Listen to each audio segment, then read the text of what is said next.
Hey everyone, so it's Hearth and welcome back to my channel. On today's video, we're going to be asking the question, can you undo spells? And if you can, how do you go about doing it?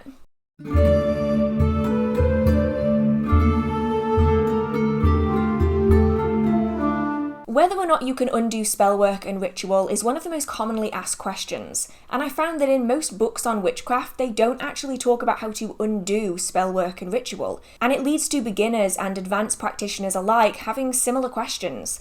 How do you undo spellwork? Can you even undo spellwork? For a lot of people, they want spells to be undone because they regret them, they did them in haste, or they simply don't want the outcome to manifest. But for many people, it's just something they want to know because it's good information to have. Just as if you were to summon something, you would want to be able to banish it, if you undertake spellwork and ritual, you should really know how to remove it as well. So can you undo spellwork and ritual? The answer to this is a little bit complicated because it really depends on the type of working that you've undertaken.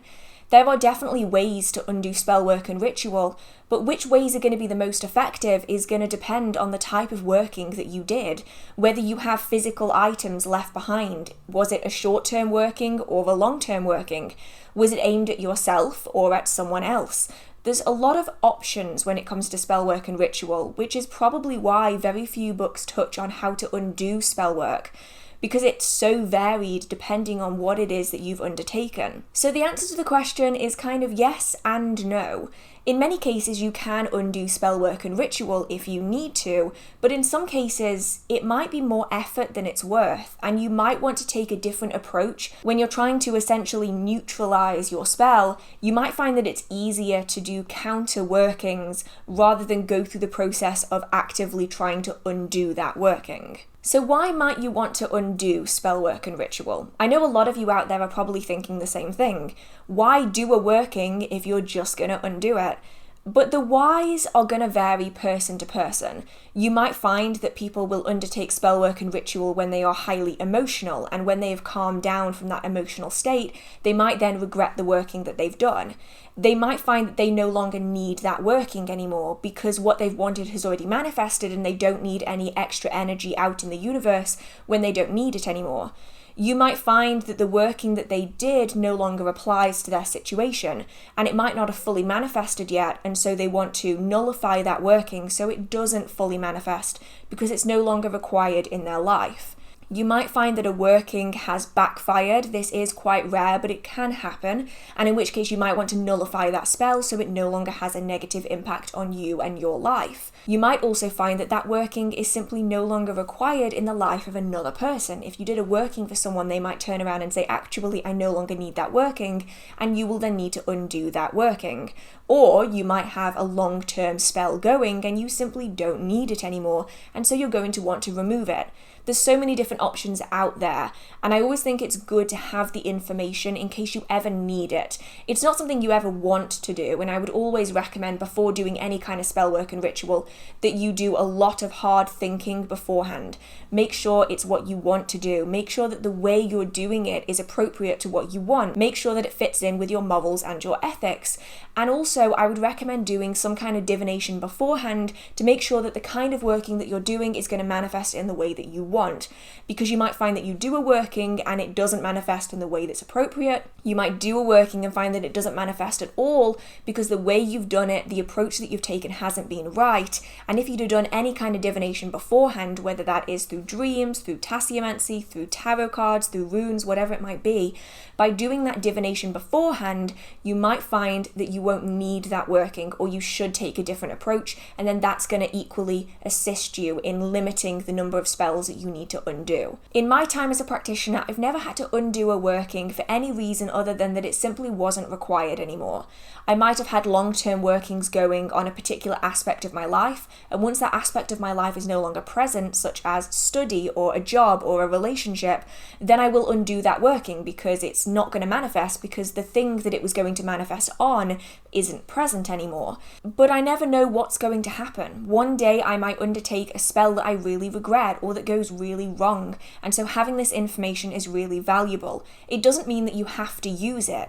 Learning something doesn't mean you have to actively apply it in your magical practice, but it's generally a very good thing to learn how to do just in case, because no practitioner is infallible. We're all capable of making mistakes, and if we do, it's well worth having the knowledge to be able to fix it in advance than trying to flounder and panic learn after the fact.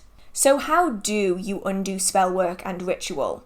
As I mentioned earlier, the answer to this is a little bit complicated, and there's multiple different ways that you can do it depending on the type of working that you've done. I will typically class these into 4 main categories: breaking down a spell, reversing a spell, cleansing a spell, and managing a spell. So let's start with breaking down a spell.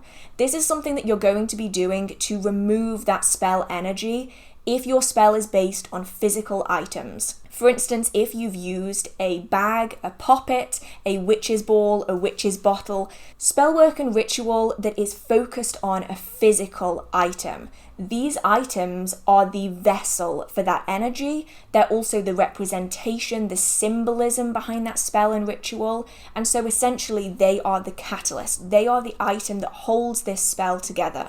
And so if you no longer want that spell to manifest, if you cleanse and dismantle the spell items and then dispose of them accordingly, you are breaking down the building blocks of that spell so it no longer will manifest. As an example, let's say that you've created a healing doll for your partner. You've created a fabric poppet in their likeness and filled it with healing herbs that represent the healing energy that you want them to feel within their own lives.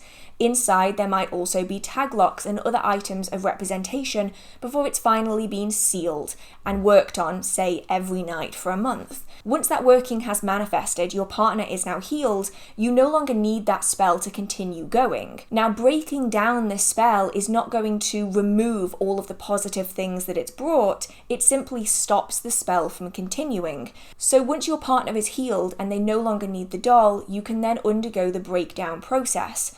You would cleanse the doll and then you would begin to remove the items. This might require a picking of the stitch around the edge. Once the doll is broken apart, you'll then deal with the items accordingly. I would recommend cleansing each of the items if possible before disposing of them. So the tag lock should be disposed of accordingly, the herbs should be composted if you can, or removed from the doll and dealt with in a different way. And then the doll itself can be broken down and either binned or composted depending on the type of material the doll is made of. The action of removing the key components of that poppet working, cleansing them, and then disposing of them accordingly essentially breaks the foundation of that working, and so it becomes scattered and the energy has been cleansed away, so that working isn't going to continue.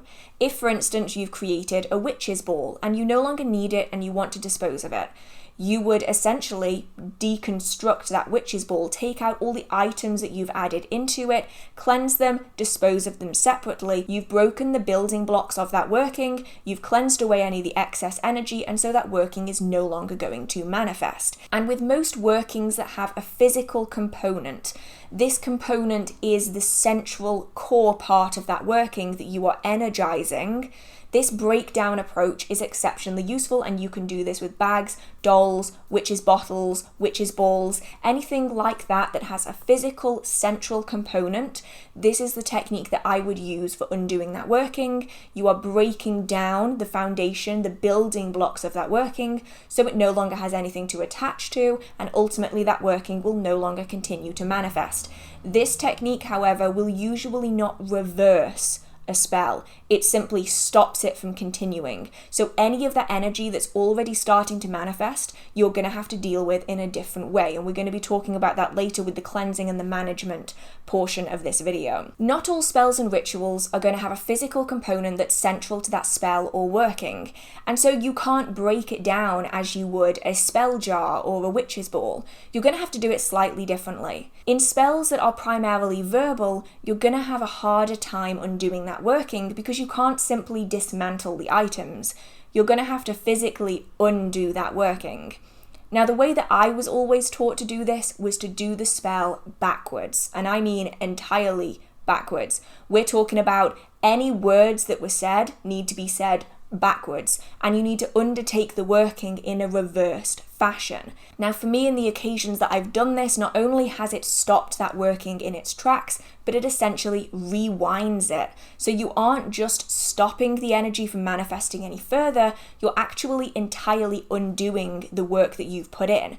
And so please be careful if you're thinking of doing this. If it's partially manifested and you're seeing positive results and you think of undoing it, it's going to undo all of those positive results as well. So if, for instance, you have cast a circle, you have called in the quarters, you have done a whole collection of ceremony in a particular order, in a particular way, you have said a whole essay of verbal charms, and then you've closed the circle, you've released that energy, and you've finished it all up, you're going to have to do all of that backwards, which is why I would thoroughly recommend making sure that you are certain on all of your spells before you do them, because it is a pain in the ass having to reverse an entire hour-long ritual full of chants and verbal charms. It is very complicated, especially if you have to do all of the verbal aspect backwards. And so I would thoroughly recommend making sure that you definitely want to do that working before you do it, because it is way harder to undo it and it's far more complicated. Now, in some instances, this isn't going to be too tricky, especially if you've done a very simple verbal charm. If, for instance, you're stirring something clockwise while undertaking a verbal charm and you decide you actually don't want to do it, you then stir it anti-clockwise and say that verbal charm backwards, which is still a little bit complicated, especially if you aren't very good with words. So it's a complicated way of doing it, but I have found it to be relatively successful in my own practice when I've done it. The one bit of advice that I will give, though, is if you're going to do this, I would recommend doing it sooner than later. If you're doubting that you want to manifest a spell work and ritual and you don't have any physical attachment, any physical anchor for this working, such as a doll or a bag, it's going to be more difficult to do this the further time progresses on, because you're going to forget the things that you've done. Ideally, you're going to want to do backwards every single thing that you did in that working. But if it's been months or years, it's going to be really hard for you to remember what you did, which is why I do recommend, if you're going to be creating a particular working, writing down exactly what you've done, because then in a few months or a few years, if you decide you want to undo that working, you have a written step-by-step guide for exactly how you did that working, exactly what you said, and then if necessary, you can undo it. If you don't write down how you do your spells and rituals, you might find that you physically can't undo it because you don't remember anything that you did. The third way of dealing with unwanted spells and rituals is through cleansing. Now, this is not going to work in all situations, and it's going to really depend on the strength of the spell, the target of that spell, and also how you did it. If you've undertaken a spell on yourself and you can't really remember how you did it, so you don't know how to undo it, a good spiritual full body, full house cleanse might be in order.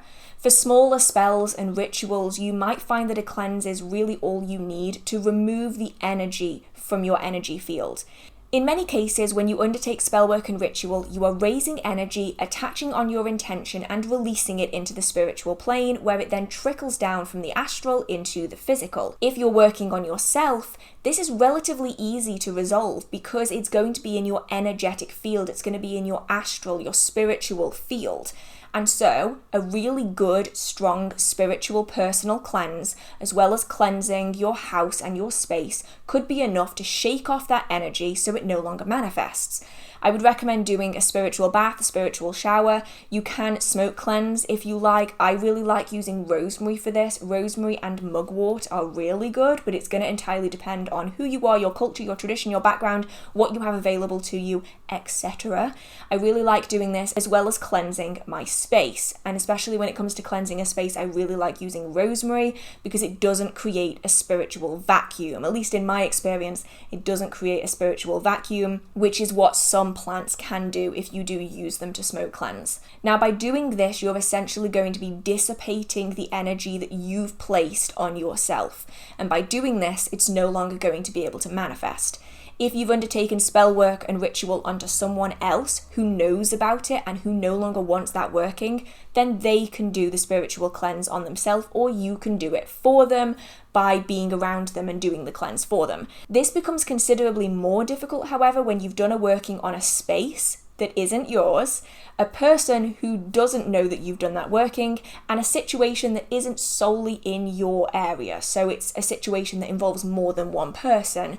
It suddenly becomes a lot more difficult to cleanse away your problems, because cleansing is really only going to be easily done if you know the person that no longer wants the spell, or you've done it on yourself, or you've done it for your space.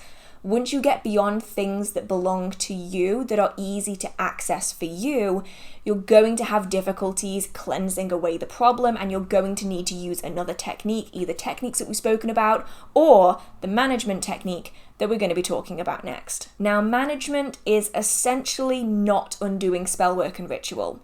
You aren't cleansing it away, you aren't undoing it, and you aren't breaking it down and stopping that working. You're dealing with the consequences. Now, management in some cases might be the first thing that you go to, especially when it comes to smaller workings that are going to peter out energetically in a small period of time anyway.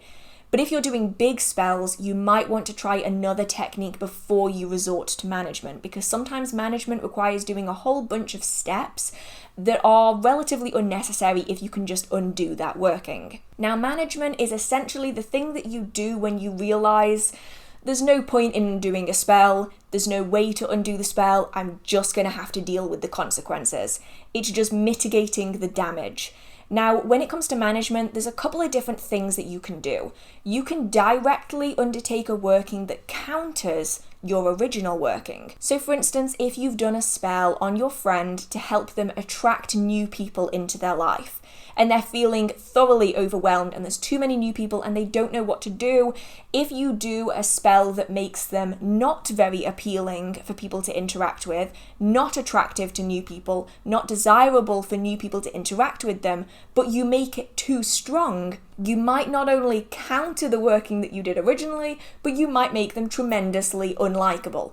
And so it's really important, if you're doing this kind of direct countering, that you make sure you're not over or underdoing it. And I would recommend, if you're going to be either way, make sure that you underdo it rather than overdo it. So for instance, if you've created a good luck spell for your family member and then they decide, I don't want it anymore, and you create a bad luck spell to counter the good luck spell and you make it way too strong, they're going to have a really bad time until that energy peters out.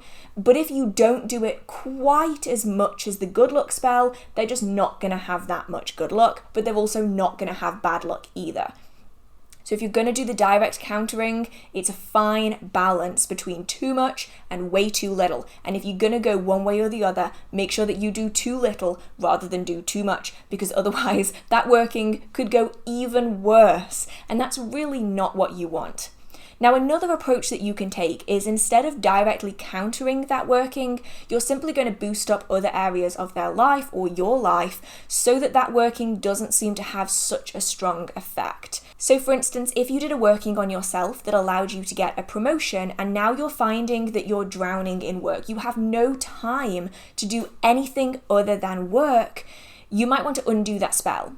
But you can't undo that spell. You don't know how you did it. It doesn't have any physical items. You can't cleanse it away because it's already manifested. You have to manage the situation.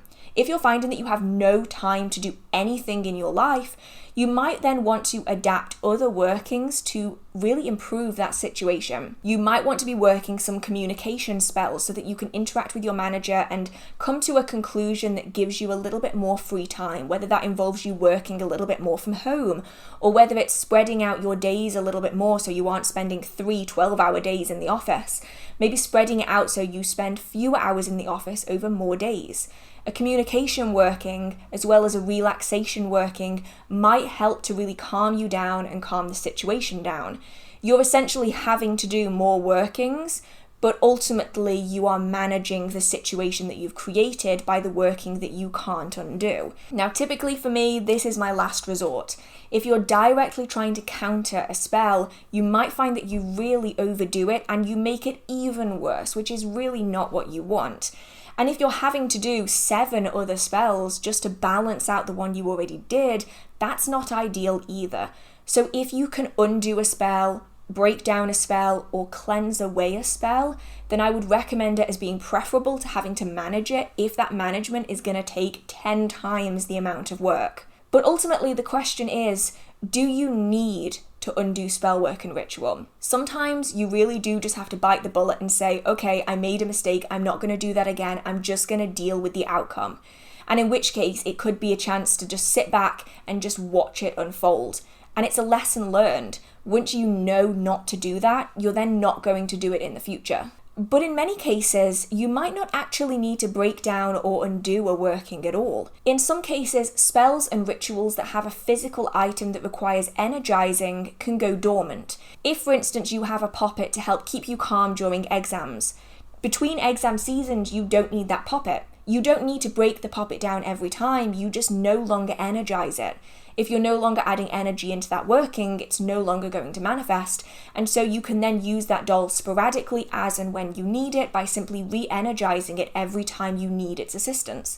And then once you're finished entirely with your exams forever, you can then break that doll down. You don't necessarily need to do it every single gap between your exams. So spells that have a physical anchor point, things that need energy in order to manifest long term, can go dormant if you don't energize them, and so you might not need to break that working down. Spells and rituals that you also haven't powered with a large energy source are also probably not going to need undoing or breaking down. For instance, sigils, tea magic, simple verbal charms. A lot of the time, these don't have huge amounts of energy. And the thing with energy is that it's going to dissipate into other things. It can't keep going forever. So if you've done a sigil and you've destroyed it, sigils don't contain that much energy. So if you do want to undo that working, you're much better off just waiting for the energy to peter out. Sigils, unless you've added them into a much larger, much more high energy environment, are not going to manifest long term. They are short term, quick acting, temporary items. And so really, you're not going to need to undo a sigil. It's more about just waiting out the effects until it no longer shows in your life and then just not doing it again.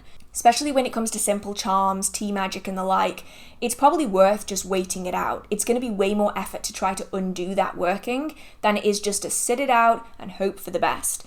And in most cases, this is something that you can do. If it doesn't have a huge amount of energy behind it, it isn't super important. It's probably worth waiting it out instead of going through the entire process of breaking down, undoing, or countering and managing that spell. It's worth just sitting it out, accepting that you made a mistake, and then just not doing it again in the future. Now, when this gets complicated is when you have a large group of people doing that working. How on earth are you meant to undo it if not everyone involved wants to undo it? And this is one of the problems that you might find in a coven environment and why it's always important to have open communication channels. Make sure that everyone knows what they're doing, why they're doing it, and that everyone is in agreement to do that working. If one person starts feeling guilty or starts feeling bad about doing a working, not only can they really not do anything about it because there's too many other people involved, but they also might skew the working because they're starting to doubt it. They're putting that out into the universe and then it starts to manifest, and you might find that that collective working starts skewing in a direction you did not want. So when it comes to coven environments, you can undo spellwork and ritual, but everyone has to be present and in agreement to be able to do it, unless you plan on going behind everyone's backs and dismantling the items that were used in that working, which really you shouldn't be doing if you're in a trusting, healthy coven environment. If you need to be sneaking behind coven members' backs in order to break a spell, then really it's not the healthiest place to be. So I really hope that this video was useful. I know that it can be quite confusing, especially when there's so many different ways of doing it depending on the circumstances, but it's probably one of the many reasons why books don't often talk about how to undo spellwork and ritual, because it entirely depends on how you've done it, why you've done it, how much energy goes into it, how many people were involved.